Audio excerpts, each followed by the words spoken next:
হাত পাকা প্রতীকের চেয়ারম্যান কিন্তু এবার একটা চমক দেখাইছে। আপনারা অবাক হয়ে যাবেন। আপনারা জানেন কিছুদিন আগে বাংলাদেশে হচ্ছে শ্রেষ্ঠ চেয়ারম্যান ঘোষণা করা হয়েছে। অর্থাৎ বাংলাদেশের মধ্যে যত চেয়ারম্যান আছে যারা ভালো কাজ করছে এবং হচ্ছে সবার থেকে ভালো কাজ করছে এবং উন্নয়ন করছে, তাদেরকে কিন্তু পুরস্কার দেওয়া হয়েছে। তো সেই এই রেজাল্টে কিন্তু জাতীয় পর্যায়ে শ্রেষ্ঠ চেয়ারম্যান নির্বাচিত হয়েছে হাত পাকা প্রতীকের প্রার্থী। ওনার বাড়ি হচ্ছে বরিশাল বাকেরগঞ্জ ইউনিয়নে। তো এই বরিশাল বাকেরগঞ্জ ইউনিয়নের চেয়ারম্যান হচ্ছেন হুমায়ুন কবির, যিনি কিনা হাত পাকা প্রতীকে নির্বাচন করছিলেন এবং হাত পাকা প্রতীকের নির্বাচন করে সে কিন্তু জাতীয় পর্যায়ে একটা শ্রেষ্ঠ চেয়ারম্যান মানে ঘোষিত হয়েছে। তো এটা বলা যায় যে ইসলামী আন্দোলন বাংলাদেশ তথা পীর সাহেব চরমোনার জন্য একটা গুড নিউজ, যে তারা প্রমাণ করে দিছে যে তারা সত্যিকার অর্থে ইসলাম দেশ এবং মানবতার স্বার্থে কাজ করে।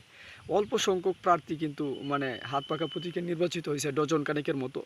তাদের মধ্যে কিন্তু এই একটা ভালো একটা রেজাল্ট দেখা দিছে যে তারা জাতীয় পর্যায়ে অর্থাৎ সারা বাংলাদেশের মধ্যে টপার মানে রেজাল্ট অর্জন করছে, যে সবাইরে পিছনে ফেলে তারা অর্থাৎ শ্রেষ্ঠত্বের রেজাল্ট নিয়ে নিছে। এটা সম্পূর্ণ ক্রেডিট ইসলামী আন্দোলন বাংলাদেশের এবং সর্বোপরি হুমায়ুন কবিরের। এটা আসলে একটা গুড নিউজ। আর আমি বলবো জনগণকে একটা কথাই বলা যায় যে হাত পাকা প্রতীকের চেয়ারম্যান প্রার্থী বা যারা প্রার্থী হয় তাদেরকে ভোট দিলে এটা কোনো বিফলে যাবে না এবং একটা একটা ভালো একটা মানে ভালো কিছু আশা করা যায়।